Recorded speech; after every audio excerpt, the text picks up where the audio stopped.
School life, যেখানে মানুষ ফেলায় আসে কিছু না ভোলা স্মৃতি, আর কেউ কেউ সেখানে করে আসে শুধু চুতিয়ামি আর বাকচুদি।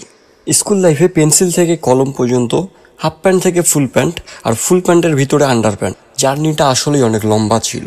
ধীরে ধীরে পাই ম্যাচুরিটির ছোঁয়া, কিন্তু কিছু বাল পাকনা ছেলে বা আপাদের ম্যাচুরিটি এত ভিতর পর্যন্ত ছুঁয়ে দেয় যে এরা নিজেদেরকে হাতির লিঙ্গর সাথে তুলনা করতে স্বাচ্ছন্দ্য বোধ করে।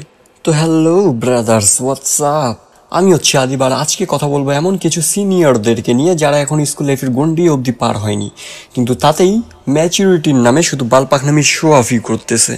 আগে তো 3 বছর পর পরই একটা করে বোর্ড এক্সাম আসতো, লাইক পিএসসি, জেএসসি, এসএসসি, কিন্তু এখন তো এর অর্ধেকও নাই। পড়াশোনা নিয়ে সিরিয়াসনেস তো লড়া বরাবরও নাই। কে কত বড় চোদারু আর বাল পাখনা তা প্রমাণ করতেই সবাই ব্যস্ত। এদের লাইফের গোল হচ্ছে জুয়াবাজি, লওড়াবাজি, রান্ডিবাজি, আলু ভাজি ইত্যাদি ইত্যাদি। এদের আচার আচরণ হয়ে যাচ্ছে জানোয়ারদের মতো, যেটা এনাদের কাছে কুল বিহেভিয়ার হিসেবে পরিচিত। এদের পুটকিতে টাচ করছে ওয়েস্টার্ন কালচারের নুনু, কিন্তু কোন ওয়েস্টার্ন কালচারে এমন হয় তা নিয়ে গবেষণা এখনও বিদ্যমান। এত বাইরের গল্প না বলে ডিপ থ্রোটল মারে আমরা যাব ক্লাস 10-এর শেষের দিকে। আমার হিসাবে তুমি যতদিন না এসএসসি এর বোর্ড এক্সাম দেওয়া শুরু করতেছো ততদিন তোমার নর্মাল স্কুল লাইফে চলে, আই থিঙ্ক সো। আর লাস্ট প্র্যাকটিক্যাল জমা দেওয়া না পর্যন্ত তোমার স্কুল লাইফ শেষ হচ্ছে না। কিন্তু কিন্তু কিন্তু কিছু উত্তেজিত চোদনা সন্তানদের র্যান্ডি রোনা শুরু হয়ে যায় স্কুলের ফাইনাল এক্সাম বা টেস্ট এক্সামের আগেই। এর মধ্যেই এনারা সোশ্যাল মিডিয়াতে স্যাড পোস্ট দিয়ে চ্যাট ঘষা শুরু করে দেয়। I know bro, school life is best, সেটা আর কখনো খুঁজেও পাওয়া না, কিন্তু এটাকে এত ওভার হাইপ করার কি দরকার আছে? সোশ্যাল মিডিয়ার ট্রেন্ড শেষ হইতে না হইতেই শুরু হয়ে যায় ক্লাস পার্টি বা র্যাক ডে নিয়ে ঝোঁকাঝুঁকি। বিশ্বাস করো আর না করো, কিন্তু এই র্যাক ডে বা ক্লাস পার্টির নামে শুধু নোংরামি আর মাগিবাজি হয়। ফ্রি মিক্সিং, ছোঁয়াছুঁয়ি, রং ডলাডলির মধ্যে হঠাৎ লাউড়া ঘষাঘষি বর্তমানে অনেক স্বাভাবিক জিনিস।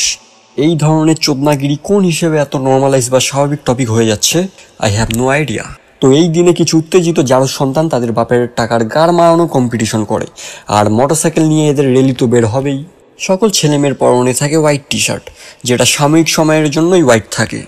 এই বিশেষ দিনে আমাদের ছেলেমেয়েরা রয়্যাল এন্ট্রি মারে কালারফুল স্মোকের সাথে।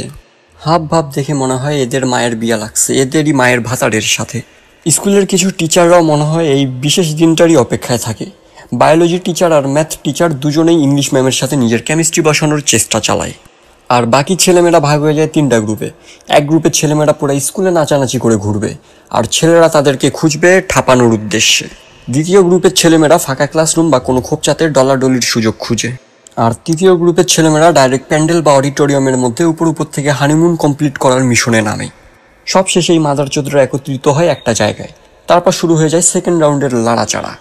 সবাই একে অপরকে লাগাইতে ব্যস্ত, মানে রং। আশেপাশে ছেলেমেয়েরা কেউ কেউ করতেছে কোলাকুলি, কেউ কেউ নিজের সাইন দিচ্ছে অন্যের টি শার্টে। আবার কিছু আপু এতটাই ম্যাচিওর যে নোংরা কথাবার্তা এবং অপবিত্র কথাবার্তা দিয়ে ভরাই দিছে একে অপরের গেঞ্জি। এটাই হচ্ছে একমাত্র সময় যখন কোনো ছেলে মেয়ে নিয়েই ভেদাভেদ করা হয় না, ছেলে মেয়েদের মধ্যে থাকে না কোনো বৈষম্য। এদের গায়ে থাকা টি শার্টটা এত জায়গায় ছোঁয়া পাইছে যে টি শার্টটা নিজেই লজ্জার চোদনে ঝুলে পড়ে। কিন্তু আমাদের ছেলেমেয়েরা এতটাই ম্যাচিওর, এনাদের কাছে এই সব কিছু স্বাভাবিক। এই মোমেন্টে এরা এতটাই ক্লোজ থাকে যে এদের আত্মার মধ্যেই সেক্স কমপ্লিট হয়ে যায়। এটাই এখন স্মার্টনেসের নিদর্শন। তো আজকের জন্য এতটুকুই, আর কি বা বলবো। চ্যানেলে রিচ নাই, ভিডিওতে ভিউ নাই, আমার মধ্যে কনসিস্টেন্সি নাই, পুরাই ওয়েস্টেড লাইফ। যাই হোক, ভিডিও ভালো লাগলে লাইক করিও, কিছু বলার থাকলে কমেন্ট করিও, আর এই চোদনা ছেলেমেয়েদের মতো বাল পাখনা হইতে না চাইলে সাবস্ক্রাইব করিও। দেখা হবে আবার কোনো এক ভিডিওতে। Till then, tata.